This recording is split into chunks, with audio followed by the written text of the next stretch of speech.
जय हिंद सभी को, ओम नमः शिवाय। और जैसा कि आप मेरे पीछे का जितना भी बैकग्राउंड आपको जो भी दिखाई दे रहा होगा, उसमें मेरा गांव बसा हुआ है और इस गांव में लगभग 29 से 30 की संख्या में तालाब है। तो अगर आप राइट से लेफ़्ट की तरफ घूमते हुए आप ऐसे घूमकर यहाँ पर नज़र डालेंगे तो आपको एक भगवान शिव का एक प्रतीक दिखाई देगा, जो कि आजकल हमारे गांव में यह काफ़ी अच्छा या यहाँ के प्रति लोग काफ़ी आकर्षित होते हैं और दिन प्रतिदिन या शुभ अवसरों में यहाँ पर भंडारे का आयोजन होता रहा है और आगे भी होगा। तो इस प्रतीक के नीचे अगर आप यहाँ से नज़र देखेंगे, एक नज़र में आप अगर देखेंगे तो यहाँ पर आपको कुछ भी नहीं दिखाई देगा। यहाँ पर वही पुराना एकदम झाड़ी दिखाई दे रहा होगा। यह दिखाता है कि यहाँ जितने भी टूरिस्ट हैं इसके प्रति उनका जो आकर्षण है वो काफ़ी कम है, या तो इन चीज़ों से अपरिचित हैं या तो उनका इस चीज़ में काफ़ी लगाव है ही नहीं। तो अगर आप यहाँ से नीचे देखेंगे तो आपको एकदम उजाड़ यानी एकदम झाड़ी दिखाई दे रही होगी और एक भी पर्सन आपको नहीं दिख रहा होगा, ना तो गाड़ी और कुछ भी नहीं। अगर यहाँ के जितने भी लोग हैं, हमारे गांव के जितने भी लोग हैं, ये काम करने बाहर जाते हैं। और अगर आप देखेंगे कि यह एक मंदिर है और भगवान शिव का प्रतीक है और इस प्रतीक के नीचे एक लाइन से झोपड़ी या कच्चे घर बने हुए हैं। तो यहाँ पर क्या किया जा सकता है ना कि यहाँ पहले क्या था कि कई सारी प्राचीन काल की मूर्तियाँ थी। इन मूर्तियों को गांव वालों ने या गांव के लोगों ने उठा कर ले गए, उनके द्वारा ले जाया गया और अपने घर में रखे हुए हैं। तो उन मूर्तियों को यहाँ पर विस्थापित करके पुनः स्थानांतरित करके यहाँ पर ऐसा किया जा सकता है कि यहाँ प्राचीन काल की मूर्तियाँ होंगी तो उनको देखने के लिए अलग अलग क्षेत्रों से लोग यहाँ पर आएंगे और उनके आने से यहाँ पर जितना भी ये सब है ना उजाड़ वाले बिलाती वन बमूर है, इनको साफ करके कुछ अच्छे तरह से यहाँ पर मॉडिफाइड कर दिया जाए, अच्छे पेड़ पौधे बना दिए जाए, यहाँ बाग बना दिया जाए। और इस तरह के पहाड़ तो हैं ही, तो इससे क्या होगा कि वहाँ से जितने भी टूरिस्ट आएंगे तो ये जो लाइन से आपको कच्चे घर दिखाई दे रहे हैं, तो यहाँ से आपको जितने भी कच्चे घर दिखाई दे रहे हैं उन भगवान शिव का जो भी मंदिर है, इनके नीचे अगर आप देखेंगे तो काफ़ी सारे कच्चे घर बने हुए हैं।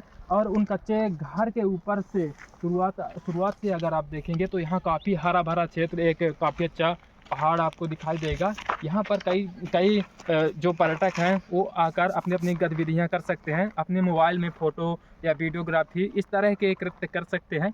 और इसके प्रति आजकल के जितने भी टूरिस्ट होते हैं वो आकर्षित होते हैं और उनके घूमने का एक ही पर्पज़ रहता है कि अपने जो यादें हैं साथ बिताए जो पल हैं, जो घूमने के क्षण हैं, उनको अपने अपने कैमरे में हर कोई संजो कर रखना चाहता है। तो इस तरह की गतिविधियों के कारण यहाँ लोग आकर्षित होते हैं। तो यह काफ़ी हरा भरा क्षेत्र है। तो और अगर आप यहाँ पर देखेंगे, आप इसके अलावा रामवन या अदर प्लेस में कहीं भी चित्रकूट वगैरह कहीं भी देखेंगे तो वहाँ वहाँ के लोगों को काफ़ी सारा आर्थिक लाभ होता है। और उसका कारण ये है कि मंदिर वहाँ भी है, रामवन में भी है, हर जगह है। उसका कारण ये है कि वहाँ काफ़ी सारे पर्यटक आते हैं, अलग अलग क्षेत्रों में पर्यटक आते हैं और पर्यटक को यहाँ पर आप देखेंगे कि बिल्कुल भी नहीं है। तो यहाँ पर ऐसा क्या किया जाए कि यहाँ काफ़ी संख्या में पर्यटक आएँ, क्योंकि शाम के समय यहाँ पर गांव के लोगों को भी आ जाना चाहिए, लेकिन यहाँ तो कोई गांव वाले भी नहीं दिखाई दे रहे हैं। तो यहाँ पर काफ़ी बाग बगीचे या सेल्फी के लिए काफ़ी अट्रैक्टिव चीज़ बनाया जाना चाहिए, क्योंकि यहाँ काफ़ी अच्छा एक प्राकृतिक सौंदर्य है। अगर आप देखेंगे तो एकदम हरा भरा क्षेत्र है। तो यहाँ पर कई पर्यटक अपने मनोरंजन के लिए आ सकते हैं। तो इससे क्या होगा, जितने भी कच्चे घर में रहने वाले लोग हैं तो पर्यटक आएंगे, तो इससे क्या होगा कि पर्यटकों की भीड़ लगातार बढ़ेगी और यहाँ पर जितने भी लोग होंगे वो दुकान या आर्थिक गतिविधियों के माध्यम से वो अपनी जो रोजी रोटी है वो काफ़ी उसमें वृद्धि कर सकते हैं। उनको आर्थिक गतिविधियों में काफ़ी लाभ होने वाला है। अगर यहाँ पर काफ़ी अच्छा मॉडिफाइड करा दिया जाए या यहाँ पर एक सीढ़ी बनवा दिया जाए या यहाँ काफ़ी अच्छा हरा भरा क्षेत्र गार्डन टाइप में उस तरह के बनवा दिया जाए, अलग अलग आकृतियों के यहाँ भगवान शिव की एक बड़ी प्रतिमा अगर बनवा दिया जाए, जैसे कि अगर आप यहाँ पर देखेंगे चारों ओर, अगर आप नीचे से ऊपर तक देखेंगे तो आपको एक भी पर्यटक नहीं दिखाई देगा। और इसका कारण ये भी है कि यहाँ पर जो हमारे आस्था का विषय है, आस्था के प्रतीक के रूप में जो बैठे हुए हैं भगवान शिव का जो शिवलिंग है, तो उसके प्रति लोगों का आकर्षण बिल्कुल भी नहीं है। तो अगर यहाँ पर भगवान शिव की एक बड़ी सी प्रतिमा बना दिया जाए, या शंकर, पार्वती, गणेश, इन लोगों की, भगवान विष्णु की अलग अलग चित्र, इस तरह की आकृतियाँ अगर या प्रतिमाएँ बना दी जाए तो लोग काफ़ी आकर्षित होने वाले हैं। अगर आप यहाँ से सतना जाते हुए कोठी रोड में देखेंगे तो वहाँ उस स्थान में काफ़ी सारी मूर्तियाँ बनाई गई हैं। ठीक उसी तरह से अगर यहाँ पर भी उसी तरह से बनवा दिया जाए तो यहाँ, चूँकि यह एक ऊंचा स्थान है तो दूर तक दिखाई देगा। और अगर आप यहाँ से देखेंगे कि गांव के किनारे से ही एक हाईवे निकला हुआ है, तो वहाँ से वहाँ तक से यहाँ तक का, यानी वहाँ से यहाँ तक जितना भी क्षेत्र है ना, स्पष्ट रूप से दिखाई दे रहा है। तो यहाँ पर भगवान शिव की अगर बड़ी मूर्ति बनवा दिया जाए और भी कुछ अलग अलग तरीके से यहाँ पर मॉडिफाइड या पार्क, इस तरह से अलग अलग जगहों को देखकर कि वहाँ पर किस चीज़ के लिए लोग आकर्षित होते हैं, तो इससे टूरिस्ट जो है ना इस क्षेत्र के प्रति आकर्षित होंगे और लोगों को आर्थिक लाभ भी होगा। वो दुकानें खोलेंगे और वहाँ जो घूमने आएंगे तो वो उनके ग्राहक बनेंगे। तो इस तरह से यहाँ के जितने भी लोग हैं ना, SC ST कम्युनिटी के लोग हैं, तो ये अभी बाज़ार जाते हैं या शहर में जाते हैं काम करने के लिए और रात में वापस लौटते हैं। तो यहाँ पर ऐसा करने से उनको बाहर काम करने के लिए नहीं जाना पड़ेगा, वो यहीं पर अपनी आर्थिक गतिविधियों को सुचारू तरीके से चला सकते हैं और यह एक उनके रोजी रोटी का काफ़ी अच्छा माध्यम हो सकता है अगर इस तरह से यहाँ पर मॉडिफाइड करवा दिया जाए तो। लेकिन समस्या क्या है ना कि इसके लिए काफ़ी पैसे की आवश्यकता होने वाली है। तो इसके लिए भी किया जा सकता है, जैसे कि नवरात्रि में या गणेश चतुर्थी में लोग तो आपस में क्या है ना कि लोग तो आपस में मिलकर चंदा से दुर्गा माता तो बैठाते ही हैं, तो 4-5 साल मतलब अक्सर बैठाते हैं। तो भाई यहाँ के जितने भी लोग हैं ना, वो जो ज़्यादा समृद्ध है तो वो ज़्यादा पैसे दे, ज़्यादा चंदा दे, जो कम है तो वो अपने हिसाब से दे। तो इस तरह से यहाँ पर चंदे की व्यवस्था करके यहाँ पर काफ़ी ऊंची मूर्ति बनवाया जा सकता है। तो इसके लिए यही ज़रूरत है कि यहाँ पर चंदे की व्यवस्था हो जाए अगर, तो यहाँ एक जो शिवलिंग है तो इनके स्थान में काफ़ी बड़ी मूर्ति बनवाया जा सकता है। तो इससे यहाँ पर पर्यटक आकर्षित होंगे और यह मूर्ति अन्य पर्यटकों को, यहाँ से जो हाईवे आपको दिखाई दे रहा होगा दूर तक, आप यहाँ से दूर तक देखेंगे गांव के बाहर, अगर आप यहाँ से दूर तक देखेंगे तो आपको सफ़ेद पट्टी में कुछ दिखाई दे रहा होगा, वह हाईवे है। और वहाँ से अगर आप अपनी दृष्टि यहाँ की ओर डालते हैं तो आपको स्पष्ट रूप से यह पूरा डोंगरा है या प्राकृतिक क्षेत्र है, पहाड़ है, तो आपको स्पष्ट रूप से दिखाई देता है।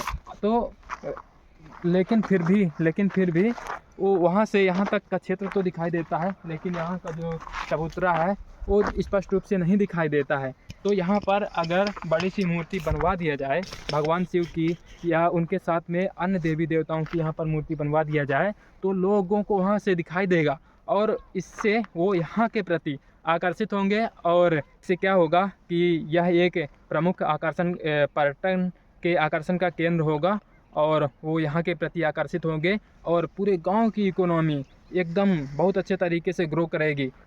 उनको दूसरे जगह में काम करने के लिए, व्यवसाय करने के लिए जाना नहीं पड़ेगा, दूसरों पर आश्रित नहीं रहना पड़ेगा। और यहाँ आप देखेंगे तो तालाब तो हैं ही, तालाब उनके कृषि का एक काफ़ी अच्छे माध्यम है। यहाँ पर मैंने आपको बताया किस तरह से कृषि कार्य में तालाब के पानी का यूज किया जा सकता है। यहाँ पर किस तरह से जो शिवलिंग बैठे हैं दूर से नहीं दिखाई देते हैं, पर्यटक आकर्षित नहीं होते हैं, तो इसके प्रति आकर्षित हों तो यहाँ पर क्या किया जाए, तो मैंने उसके लिए आपको बताया। तो और चंदे की व्यवस्था जो आर्थिक एकत्रण है वो नहीं हो पाता है, तो वो हो पाए तो उसके लिए क्या काम होना चाहिए, उसके लिए चंदा की व्यवस्था होनी चाहिए और लोगों को समझना चाहिए, सब ये समझना चाहिए कि जो ज़्यादा समृद्ध है वो ज़्यादा चंदे की व्यवस्था करें। तो इस तरह से यहाँ पर ऐसी प्रतिमाएं बनाकर हम पर्यटकों को आकर्षित कर सकते हैं और लोगों को अन्य जगहों से, अन्य पर्यटक स्थलों से भी सीखना चाहिए कि यहाँ की अन्य जगहों में किस तरह से व्यवस्था किया गया है। जैसे कि रामवन में आप देखेंगे कि वहाँ पर कुछ भी नहीं है, लेकिन वहाँ पर कुछ भी नहीं है। वहाँ क्या है ना कि यहाँ हमारे, अगर आप यहाँ से एक, मेरे बाईं ओर अगर आपको दिखाई दे रहा होगा कि एक तालाब है, और तालाब के ऊपर एक एक आपको ढलान दिखाई दे रहा होगा। तो जस्ट उसके बाद आपको एक डोंगरा टाइप में दिखाई देगा। तो जस्ट आप उसके पीछे देखेंगे तो एक मंदिर है जो कि प्राचीन काल से संबंधित है। तो वहाँ की जो मूर्ति है ना, उसको उठा करके रामवन, जो कि एक ग्रंथालय या संग्रहालय है, कई तरह की आसपास की मूर्तियों को वहाँ संग्रहित करके या संरक्षित करके, ताकि नुकसान न हो और हमारी जो प्राचीन धरोहर है वो बनी रहे, तो उसके लिए वहाँ पर एकत्रित करके उसको रखा गया है। तो इस कारण से इस क्षेत्र का महत्व काफ़ी अधिक होना चाहिए, क्योंकि यहाँ भी प्राचीन काल से संबंधित काफ़ी सारी मूर्तियाँ मिली हैं, और इन मूर्तियों को यहाँ के गांव के घरों में देखा जा सकता है, क्योंकि उन्होंने यहाँ से उनको उठा करके अपने घरों में विस्थापित कर दिया है। तो इस तरह से कृत्य न हो, तो इन मूर्तियों को रामवन में संरक्षित करके रखा गया है। तो यह भी एक, तो ऐसे में कहा जा सकता है कि यह भी एक प्राचीन स्थल से संबंधित है। तो यहाँ पर भी लोगों को आकर्षित करने के लिए कुछ न कुछ उपाय किया जाना चाहिए। मैंने आपको यहाँ की जो भी काम आगे होने वाला है, यहाँ पर क्या सुधार किया जा सकता है, कैसे इकोनॉमी को डेवलप किया जा सकता है, यहाँ की जितनी भी मूर्तियाँ हैं विस्थापित हो चुकी हैं जो कि प्राचीन काल से संबंधित थी, उनको कैसे यहाँ पर पुनः स्थापित करके लोगों को आकर्षित या पर्यटकों को आकर्षित किया जा सकता है। तो ऐसे में यहाँ की आर्थिक गतिविधियाँ सुचारू रूप से ग्रो करेंगी। तो इसी के साथ कैमरा पर्सन विकास के साथ मैं श्रवित विश्वकर्मा, जय हिंद।